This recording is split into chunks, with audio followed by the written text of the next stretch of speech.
Welcome back to the channel. Today I'm up early and I'm on the road to a really exciting mountain bike destination. Welcome to Oswestry. Now don't let the sunshine fool you. It's been raining for about the last 12 hours. The roads on the way here were a nightmare. Water all over the place, I was aquaplaning. So I can only imagine the trails here are going to be even worse.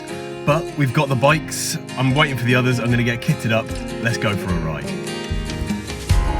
In this video, we explore an amazing new set of trails, we battle the UK winter conditions, Jim shows off his spectacular yoga skills, and you get to vote for the best crash of the day. And believe me, there are plenty to choose from, because today's ride went a little something like this.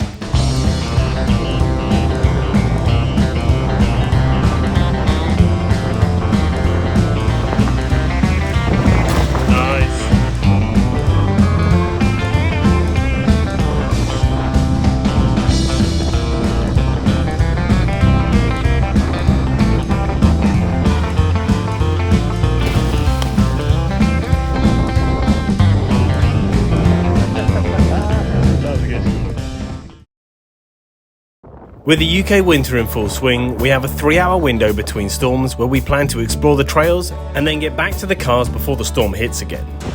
Spoiler alert, we didn't make it in time. Now, I've been told that there are some great downhill trails here with some cool features and plenty of rocks. We were pretty excited to see what we could find. Making our way towards the first trail, I have no idea what to expect. Oh my god, this is wet. Jim has ridden here before over the summer and has been raving about the awesome trails, so me and Lisa jumped at the chance to give them a go.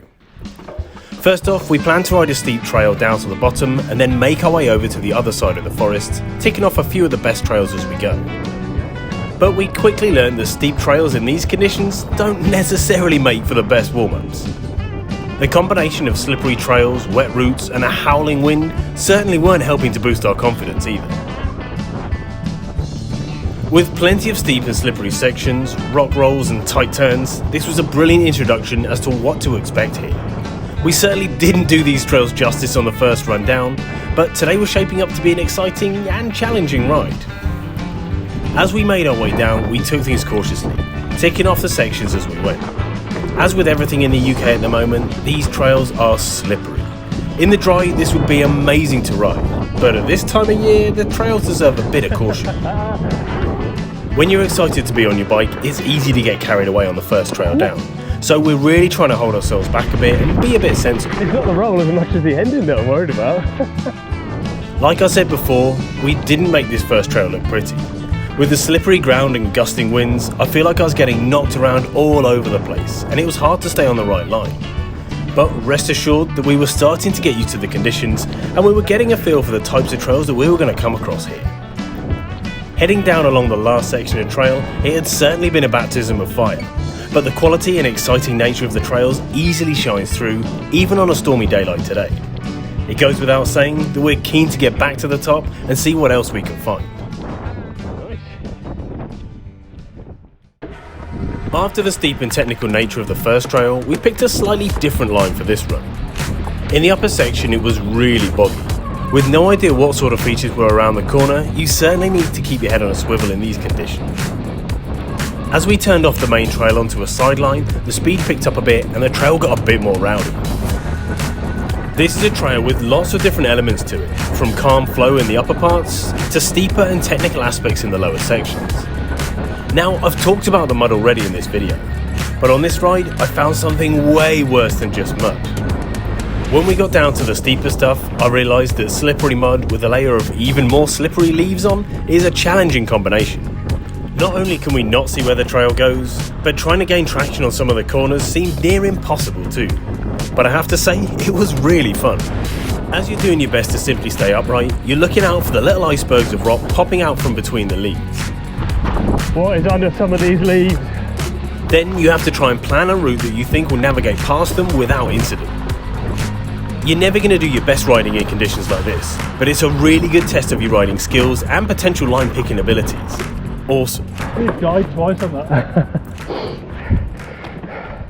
The next trail I want to show you was definitely another baptism of fire. Like the rest of the trails here, this is a brilliant line that winds its way around the trees to the bottom of the hillside. I've been told that this trail has plenty of exciting and challenging features, so it's probably good that I can't see them today, so they can't psych me out. With the dusting of leaves, we were kind of using the hit and hope method of riding today, just picking a line and hoping for the best. This of course wasn't always the best option, as I'll show you in a minute. We were of course taking things a bit cautiously on this ride. We were far from going at full speed, and I'm not afraid to admit that I was taking some of the easier line options in places. When riding new trails for the first time, the goal is to scope out the terrain and make it down in one piece, which we just about managed. Even in today's conditions, you can really get a feel for how great these trails are. There are so many awesome lines and features everywhere. But I should warn you that this place is way steeper than it looks on camera, and it certainly isn't the last time you're going to see this place on the channel. With the end of the trail in sight, we'd almost made it down to the fire road, but I spoke too soon. Ooh. I'm not going down. Oh no. Luckily, I managed to get a foot down and keep myself from ending up in the mud. Oh. It's safe to say that on our ride today, not all of the trails were managed as successfully as these last two. I myself was having a little trouble staying upright in the leaves.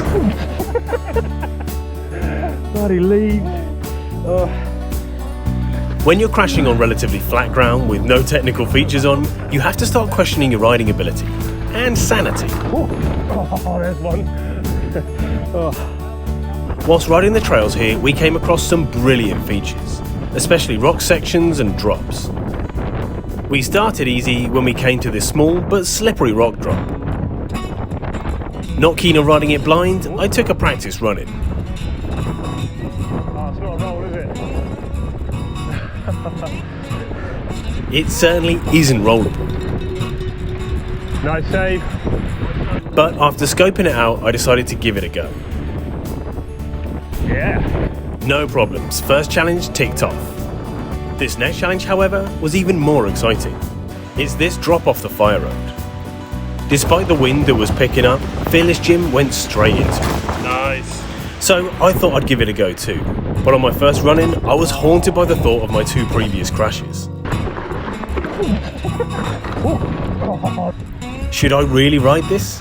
Do I do it? I decided I wasn't going to let those crashes beat me, it was time to commit. As it turns out, it was one of the easiest features that we'd ridden today, and it goes to show how we can get in our own heads and psych ourselves out. But the next feature was the one that really sauced the men from the boys. We found this amazingly constructed drop off the perfectly placed rock, which happened to be right next to this rather large spiky holly bush. This is a detail that's worth remembering for in a second.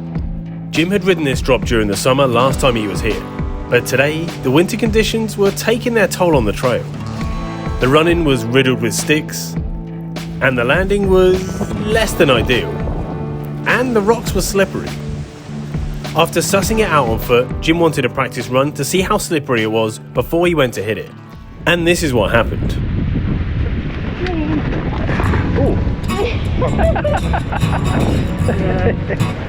Remember that holly bush I was telling you about? Are you alright? You get on camera? Yeah, for sure.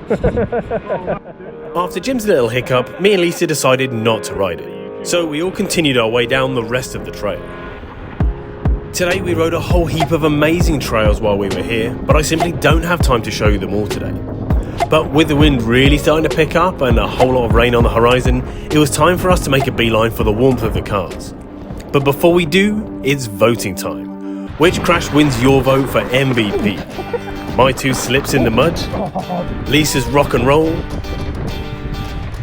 Or Jim's seasonal adventure in the holly bush? Let us know down in the comments. So a huge thumbs up to the trail crew here for these brilliant lines. I can't wait to come back here and tick a few more of them off, perhaps on a day that isn't forecast for storms. Nice. So thanks for watching this video today, make sure you subscribe to keep up with the action, and I'll see you next time. Back at the cars, nice.